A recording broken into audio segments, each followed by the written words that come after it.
Welcome to Bench to Bedside, a weekly series of live conversations about recent advances in cancer, from the research bench to treatment at the patient's bedside. I was just terrified that this thing was going to kill me. 35-year-old nurse, wife, and mother, Meta Seberg, remembers finding a lump in her left breast. She knew it needed testing. We have a strong family history of breast cancer in my family. So my mom's mom, my grandmother, and all three of her sisters, my great aunts, and my great-grandmother all had breast cancer. Test results from the University of Kansas Cancer Center confirmed Meta's fears. It was cancer. We did genetic testing, and she came back positive for a genetic mutation called BRCA2. That means that her risk of developing subsequent cancers is very high. But the 1-2 punch came with a call from her twin sister, Hannah. I was in my kitchen, and I just I was leaning against the wall, and I just kind of slid down the wall and was just sitting on the floor. And I probably sat there for like 30 minutes. Hannah had breast cancer too. In my denial, it didn't cross my mind that it could have actually been cancer. Meta and Hannah have a history of sharing life's milestones together, including competitive fencing. Hannah took home silver in the Beijing Olympics, while Meta cheered her on. And now they shared this. If Meta hadn't gotten tested, I probably would have still continued to ignore it, so that is kind of a silver lining in that regard. Being identical twins is a little bit rare, so of course they have the same genetic makeup. More and more we're finding that there's more genes linked to inherited cancer conditions, so the more information we have, it can help change our management and further research and improve our outcome. Meta and Hannah think more people should know their family risk for cancer by getting genetic testing. 7 or 8 years ago, when it first came out, it wasn't very available. It cost thousands of dollars to do, and you're arguing with your insurance company, and there was one lab, and that was it. Armed with their genetic knowledge, the twins plan to have double mastectomies and surgery to remove their ovaries, which will dramatically reduce their risk for future cancer. I used them to feed both of my babies, and now they're just kind of window decorations. So. Something I never wanted to bond over, but we both have to go through it. There's no one I'd rather go through it with. Feeling good about their decision and ready for this next milestone, these besties are closer than ever. Some people are more likely to develop cancer than others. We know that women who inherit a mutation in the BRCA1 or BRCA2 gene are more likely to develop breast or ovarian cancer. About 5 to 10% of breast cancer cases are believed to be hereditary, as are between 20 to 25% of ovarian cancer cases. Thankfully, at the University of Kansas Cancer Center, we provide a highly specialized clinic designed specifically for these high-risk patients.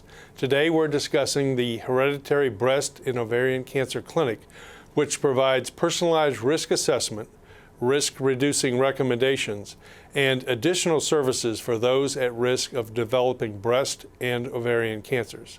With me today are Dr. Dineo Khabele, Director of the Gynecologic Oncology Division at the Cancer Center, and Dr. Lauren Nye, a breast medical oncologist. Thanks for joining us for today's episode of Bench to Bedside. So we'll start off with Dr. Nye. What is the Hereditary Breast and Ovarian Clinic offered through the Women's Cancer Center?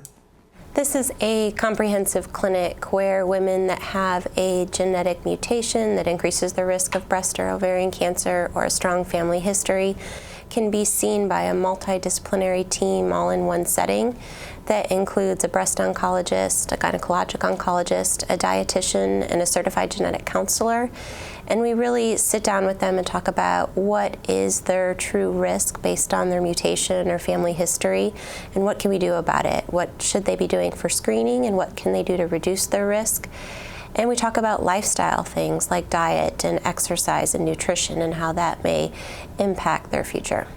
So Dr. Khabele, we know that a mutation in either BRCA1 or BRCA2 increases a woman's lifetime risk of developing breast and ovarian cancer. So what do we mean when we talk about a BRCA1 gene mutation, and how is it exactly that these mutations lead to cancer? Well, these mutations are just sort of mistakes in the gene. It means that there's an alteration that doesn't allow the gene to function properly. And these genes encode for proteins that are important for our bodily function.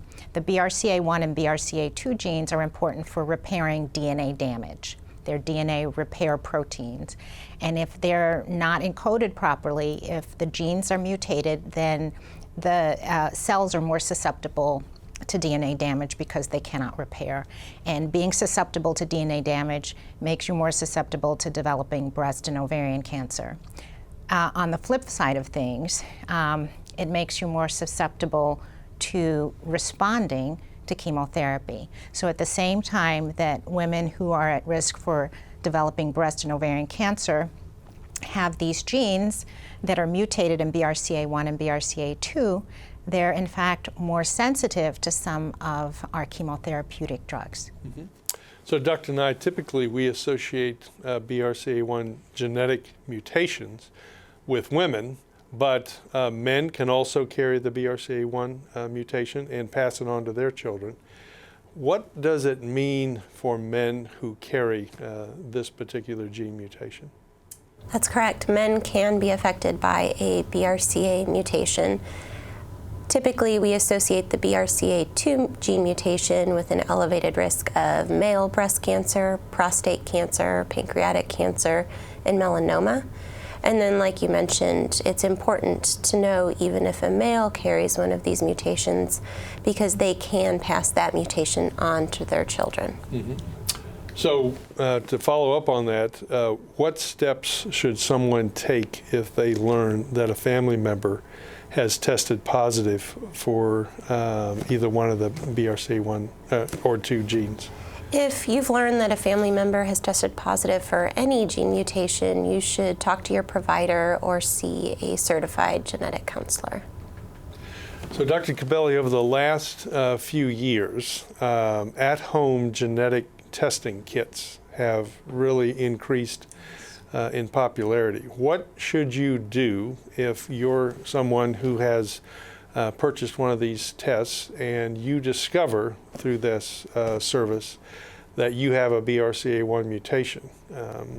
What's the next step? That's a really important question because a lot of people are doing these at-home genetic tests. And sometimes they'll discover that they're at risk for a particular condition, a disease, or a cancer. And I think it's really important to talk to your provider and then perhaps get retested because sometimes these at-home kits are not as specific or sensitive as they're advertised to be.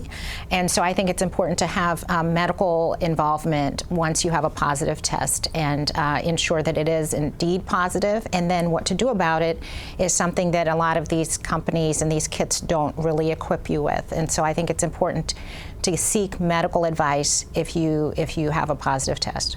Yeah.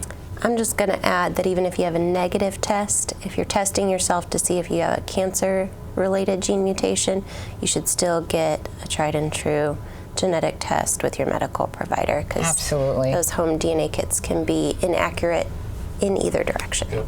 Absolutely. Well, I think it's pretty scary to embark upon that testing process without the guidance of a healthcare professional, either a cancer specialist or a genetic counselor. So if you're just joining us, we're here with gynecologic oncologist Dr. Dineo Khabele and Dr. Lauren Nye, a breast medical oncologist, to discuss the Hereditary Breast and Ovarian Cancer Clinic offered through the University of Kansas Cancer Center. Remember to share this link with people you think might benefit from our discussion. Use the hashtag #BenchToBedside. So, Dr. Nye, why should a woman who's been shown to be at high risk for breast and ovarian cancer seek care at the Women's Cancer Center clinic? The Women's Cancer Center offers state-of-the-art care not only for the treatment of cancer, but also for prevention, identification of individuals at high risk, and reducing that risk. We also not only offer the state-of-the-art screening, but above that, we have the abbreviated breast MRI, which is a more financially feasible way for women to get high-risk screening who otherwise may not be able to afford a full MRI, even with insurance. And we offer clinical prevention trials, so testing new ways to reduce the risk of cancer that aren't available anywhere else. So, Dr. Khabele, why is it important that we provide this type of coordinated care for these women and their families? It's so important to provide coordinated care because oftentimes somebody will see a breast medical oncologist or a gynecologic oncologist or a general practitioner, and a patient is given a series of advice and doesn't know how to put it together in one picture. And I think personalizing this information is so very important. These decisions are deeply personal. Are you going to proceed with a risk-reducing surgery to remove your ovaries? What age should you proceed with that? And those things are so very important. In addition, you need to have those procedures done in a place where you have specialized surgeons, specialized pathologists who can evaluate the ovaries when they come out or the breast tissue when it comes out. And then for breast cancer prevention, the breast surgeries are followed often by reconstruction. So we partner with our plastic surgeons who are going to help with different types of reconstruction.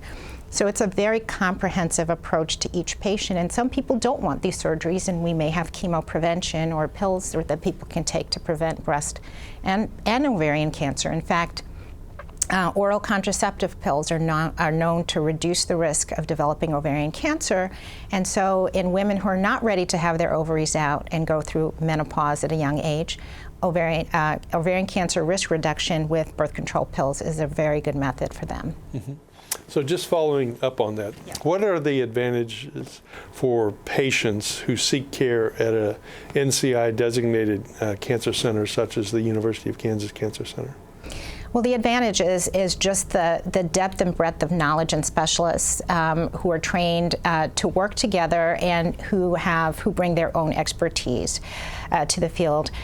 What's important with our high-risk clinic is we actually have a conference before we go into the room and to talk to each patient as a group to make sure that the message is the same. So the message to each patient comes in with a piece of expertise from each provider or each specialist, and then we go in and reiterate the message to the patient, which I think is really important. And this is all based on evidence-based care, all based on National Comprehensive Cancer Network guidelines and national and international guidelines for care. And that's what's important at an NCI-designated cancer center, is that we're really following these guidelines, and our experts are trained in these methods and guidelines. Mm-hmm.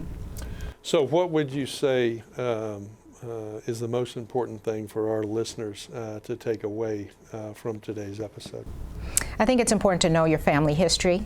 I think it's very important to seek specialized care if you find out that you are at risk for developing breast or ovarian cancer or any hereditary cancer, because the management makes a big difference. Mm-hmm. And Dr.